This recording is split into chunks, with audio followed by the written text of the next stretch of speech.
इस देश में 12 लाख से अधिक साधु संत और पुजारी रहते हैं, लेकिन ये लोग इमामों के लिए वेतन की घोषणा करते हैं, एक पक्षीय कार्रवाई करते हैं। क्या एक सेकुलर एजेंडा है?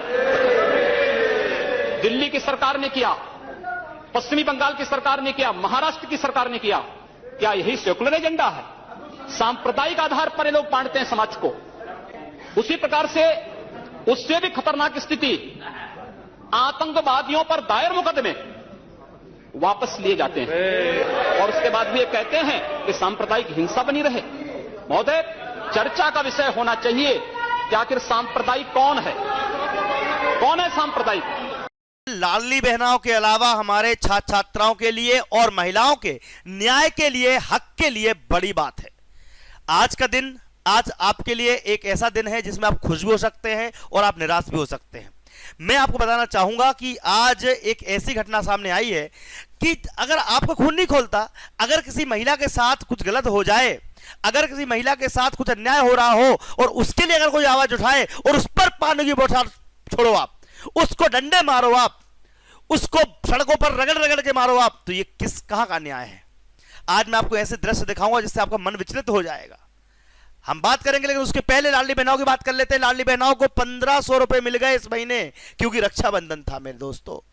रक्षाबंधन में 250 रुपए ज्यादा मिल गए, लेकिन अगली किस्त जो 1 तारीख को आ सकती है, अभी आ सकती है इसलिए कल कंफर्म हो जाएगा। तो आप कृपया करके हमारे चैनल को सब्सक्राइब कर लीजिए कि लाडली बहनाओं की किस्त 1 तारीख को आएगी या 5 तारीख को, इस पर हम बाद में बहस करेंगे। लेकिन सबसे पहली बात की 16वीं किस्त जो आएगी तो वो 1500 रुपए क्यों नहीं मिलेगी, मैं आपको बताता हूं। इसके पहले सोयाबीन उत्पादक लगातार आंदोलन कर रहे हैं, सोयाबीन के लिए बड़ी बड़ी घोषणाएं की गई थी, लेकिन आज किसान फिर सड़क पर उतर आए। यह वीडियो मैं आपको दिखाऊंगा। साथ में हमारे मध्य प्रदेश में लगातार कर्जा बढ़ता हुआ नजर आ रहा है। इस वजह से इस बार फिर से आपको 1500 रुपए नहीं मिलेंगे, लेकिन वादा तो किया गया था कि हम 3000 तक पहुंचाएंगे। अब आपने अगर देखो 1500 रुपए ही अगर देनी होती, देखो पिछले महीने जो किस्त आई थी वो 1500 रुपए आई तो थी, लेकिन 250 रुपए अलग से आए थे। वो इसलिए आए थे कि रक्षाबंधन का शगुन था। अब अगर आपको पैसे बढ़ाने थे तो डायरेक्ट किस्त आपको 1500 रुपए देनी थी। क्लियर हुआ? अब आप देखेंगे पूरे मध्य प्रदेश पर लगातार राज्य में कर्ज का बोझ लगातार बढ़ रहा है। स्थिति यह है कि बजट से ज्यादा राज्य में कर्ज हो चुका है। जितना हमारा बजट है मध्य प्रदेश का, उससे तो कर्जा है। चुकाएंगे कैसे? चुकाने के लिए टैक्स पेयर परेशान। टैक्स मतलब लोग कमा कमा के टैक्स भरते जाएं और यहां पर सरकार लौटाती जाए, कर्ज लेती जाए। इसको लेकर आप देखोगे 31 मार्च 2024 तक राज्य पर 3 लाख करोड़ रुपए कर्ज था, जबकि राज्य का बजट है 3.65 लाख, यानी कि 3.75 लाख करोड़ का तो कर्ज है हमारे ऊपर। और हमारा बजट है कितना टोटल? स्वास्थ्य सुविधाएं देख लो, हमारी सड़कें, वाणिज्य, सब जो भी देख लो, स्कूल देख लो, इन सब के लिए 3.65 लाख रुपए का तो हमारा बजट है हमारा। और यहां पर कर्जा कितना है? 3.5। इस वजह से इस बार सरकार कुछ योजनाओं में कटौती कर सकती है। सरकार ने 2023-24 वित्त सत्र में 44,000 करोड़ रुपए कर्ज लिया है। सोच लो आप, मतलब 23-24 जो पिछले साल का वित्त सत्र था उसमें 44,000 करोड़ रुपए का कर्ज ले लिया। खुले बाजार से 5,000 करोड़ रुपए का कर्ज 2 किस्तों में 2,500 करोड़ रुपए 14 से 31 साल के बीच, 21 साल के लिए 27 अगस्त को लिया जाएगा। आज 26 तारीख है, कल ये लोन लिया जाएगा और जब ये लोन लिया जाएगा तो हमारा कर्ज जो है हमारे बजट से ज्यादा बढ़ जाएगा। तो आप लोग क्या सोचते हैं कि क्या इस प्रकार की जो नीतियां चलाई? अब देखिए, सबसे बड़ी बात तो हमारे किसान नाराज हो गए। किसानों के लिए लगातार घोषणाएं हो रही थी कि आपके पैसे बढ़ा दिए जाएंगे। अपने आप को किसान हितैषी कहने वाली सरकार सोयाबीन उत्पादन किसानों को सबसे बड़ी दुश्मन बन गई है। ये यहां पर उमंग सिंगार जी का पोस्ट है और इसमें क्या है? नाराज किसानों का आरोप है कि सोयाबीन का जो दाम मिल रहा है वो 12 साल पहले का रेट है। और अभी चलिए कि किसानों ने कितना बड़ा प्रोटेस्ट किया, आप देख के दंग रह जाएंगे।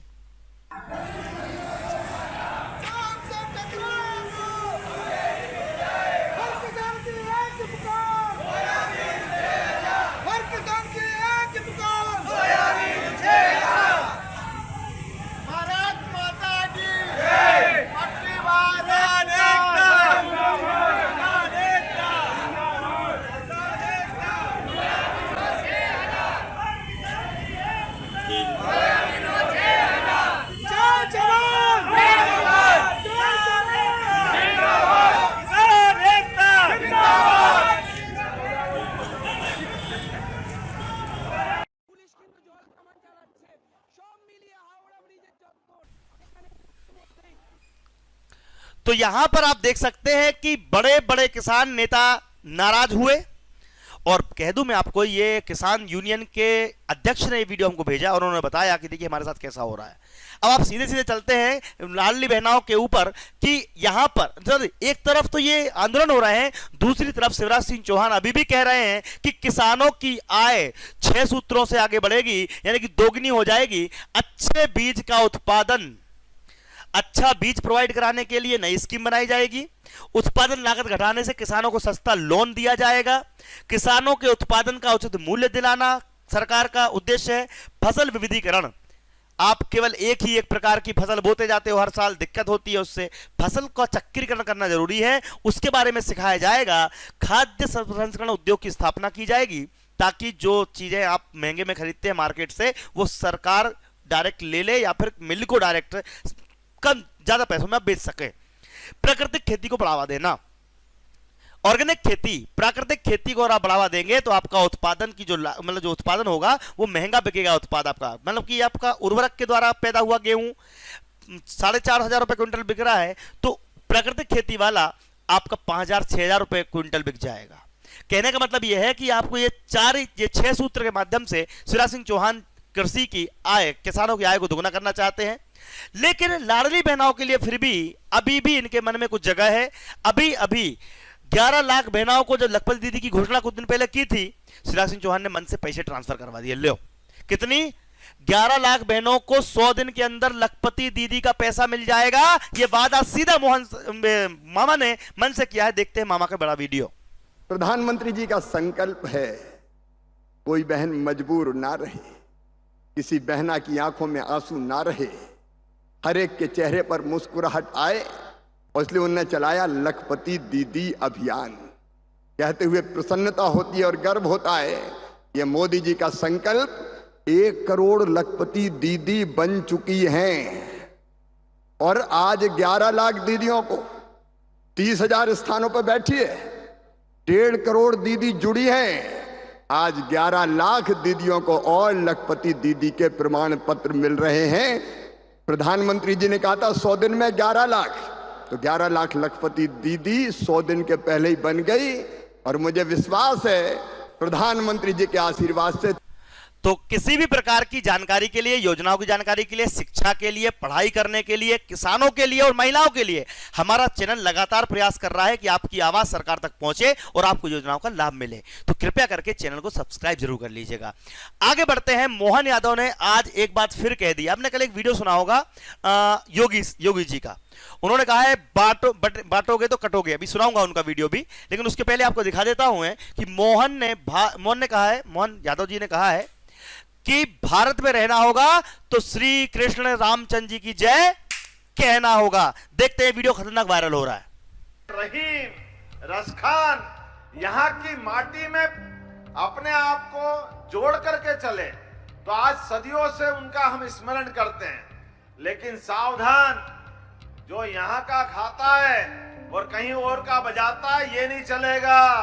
भारत के अंदर रहना होगा तो अगर भारत में रहना होगा तो जय श्री राम या जय श्री कृष्णा कहना होगा। कहां तक इस बात को आप गैर राजनीतिक तरीके से देखते हैं? यह राजनीति है या वास्तव में भारत में हिंदुओं की एकता की तरफ बढ़ता हुआ कदम है? क्योंकि हिंदू एकता की आवश्यकता बहुत दिनों जताई जा रही है। कई सारे ब्राह्मण, कई सारे पंडित, कई सारे लोग, साथ में साथ SC ST OBC वाले लोगों को भी साधा जा रहा है कि आप लोग एकत्रित हो जाइए। आखिर किस बात का डर है? देखिए, योगी जी ने भी एक बयान दिया, उसके बाद में इस पर बात करूंगा। और राष्ट्र तब सशक्त होगा जब हम एक रहेंगे, नेक रहेंगे, तभी नेक रहेंगे। बटेंगे तो कटेंगे। आप देख रहे हैं ना, बांग्लादेश में देख रहे हो ना, तो वो गलतियां यहां नहीं होनी चाहिए। बटेंगे तो कटेंगे, एक रहेंगे तो नेक रहेंगे, सुरक्षित रहेंगे और समृद्धि की पराकाष्ठा। तो यहां पर योगी आदित्यनाथ, मोहन यादव और तमाम, अभी तो आपने शर्मा जी का, वीडी शर्मा, सबका बयान सुने होंगे। इन्होंने कहा है कि एक समय था जब एक विशेष वर्ग, जिसको मुस्लिम एरिया कहा जाता है, वहां पर हिंदुओं को जाने में डर लगता था। ये उन लोगों को पता होगा जिनकी उम्र 30-40 साल या 25 साल से प्लस होगी। कुछ सालों की पहले की बात है, मतलब लगभग 20-25 साल पहले ऐसा था कि आप उस एरिया में जा नहीं सकते थे, आपको वहां पर कुछ कर नहीं सकते थे, तिलक लगा के नहीं घूम सकते थे, भगवा झंडा नहीं लहरा सकते थे। लेकिन पिछले 10-12 सालों में एक बदलाव आया है कि अब भारत में हिंदू अपने आप को एक सशक्त व्यक्ति के रूप में देखता है।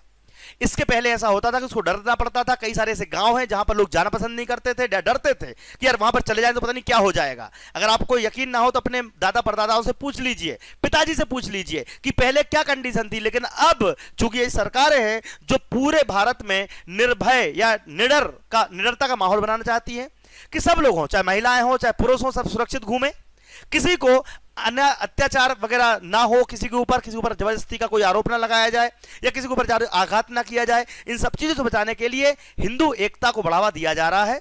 क्योंकि क्या होता है कि भारत में हिंदुओं को क्या बांटा जाता है। अब देखिए, कई सारी सरकारों की ऐसी नीति रही है कि हिंदू को बांट दो और दूसरे समाज को एकत्रित कर दो।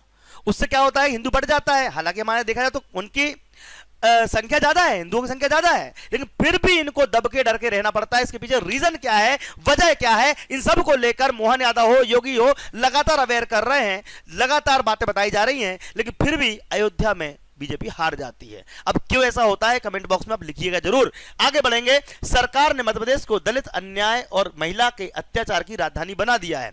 एक तरफ तो बीजेपी और अन्य सरकारें ये कहती आई हैं कि हमने बीजेपी दलित का उत्थान किया है, लेकिन जीतू पटवारी का एक बयान आया सामने, क्योंकि कल परसों SC/ST का एक वो हुआ था, प्रोटेस्ट हुआ था, उसके संबंध में कुछ बातें कही हैं। सुनिएगा जीतू पटवारी का बड़ा बयान। मध्य प्रदेश में पिछले 12 साल पर दलितों पर अत्याचार होना, आरक्षित वर्ग पर अनाचार होना, यहाँ की बेटियों की दुर्दशा होना, हमारी ST/SC की बेटियों के साथ बलात्कार होना, इस सरकार की पहचान बीजेपी की सरकार का पहले से। तो मुख्यमंत्री भाषा बोलते हैं तो छुट भैया नेताजी से बोल। अरे आपको मुख्यमंत्री रहना है तो संविधान की पालना करनी होगी। आपको मुख्यमंत्री रहना है तो आरक्षण की रक्षा कर। तो लगातार कांग्रेस बीजेपी को घेर रही है कि आप दलितों का उत्थान नहीं कर रहे हैं। अच्छा देखिए, मैं आपको महिलाओं के लिए खुशखबरी है कि सरकार की नई योजना है जिसमें 50,000 रुपए सालाना मिलेंगे। इसका वीडियो मैंने कल बना दिया है, जिसका नाम है सुभद्रा योजना। कौन सा? सुभद्रा योजना। तो कल का वीडियो जरूर देखिएगा ताकि आपको सारी जानकारी मिल जाए। मैंने सारी जानकारी, प्रधानमंत्री के जन्मदिन से वो स्टार्ट होने वाली है। इसमें लाडली बहनाएं भी सम्मिलित होंगी, क्योंकि यहां पर एक कंडीशन है कि एक साल में 18,000 रुपए से कम वाली कोई भी योजना अगर आप ले रहे हैं लाभ, तब भी आपको इस योजना का लाभ मिलेगा। यानी कि लाडली बहनाओं को भले यहां पर पैसे कम मिल रहे हैं, लेकिन इस योजना का उपयोग करके दोनों पैसे मर्ज कर दिए जाएं तो लगभग 25 से 30,000 रुपए मिलेंगे। इसके बारे में वीडियो में आपको कल बनाऊंगा, दोनों योजनाओं को मर्ज करके, ठीक है। लेकिन अभी हम बात कर लेते हैं कि अगर आप में से कोई भी बालक बालिका जवाहर नवोदय विद्यालय की तैयारी कर रहा है तो आज हमारी क्लास शुरू हो रही है। आज मंगलवार है, आज हनुमान जी का दिवस है, आज आपके लिए बढ़िया तैयारी शुरू हो जाएगी। तो आप हमारे एप्लीकेशन पर जाकर या फिर हमारे यूट्यूब चैनल पर डेमो वीडियोस मिल जाएंगे। जवाहर नवोदय विद्यालय की 600 रुपए सालाना में आपकी तैयारी हो रही है। तो आप लोग कृपया करके हमारे चैनल को सब्सक्राइब कर लीजिए। अभी 10 मिनट के बाद जवाहर नवोदय विद्यालय की हमने लिंक डाल दी है। इस लिंक के माध्यम से आप देख सकते हैं, अगर आपके घर में कोई बच्चा पढ़ना चाहता है, जवाहर नवोदय विद्यालय की क्या खूबियां है, क्या खासियत है, सब हम आपको बताएंगे। अगर आपका बच्चा 5वीं से 6वीं में जाना चाहता है तो ये क्लास आपको देखनी पड़ेगी। 8:15 पर ये क्लास चालू होगी, तो कृपया करके आप लोग आ जाइएगा। आज से क्लास चालू हो जाएगी और हमारे 600 रुपए 700 रुपए खर्च करके दीप्ति एकेडमी चैनल के एप्लीकेशन के माध्यम से प्ले स्टोर पर जाइए, यहां से आपको सारी चीजें मिल जाएंगी। और हमारी टीम आपको पढ़ाती भी है और फ्री में निःशुल्क शिक्षाएं भी देती है, जिसको लेकर लगातार आप लोग जुड़े रह सकते हैं हमारे साथ। तो चैनल सब्सक्राइब कीजिए। कल फिर मिलेंगे, तब तक के लिए धन्यवाद। और हाँ, इसका टाइमिंग चेंज होने वाला हमारी न्यूज का, तो बहुत जल्दी हम नया समय आपके लिए लेकर आएंगे। जय हिंद, जय भारत, आपका दिन शुभ रहे। धन्यवाद।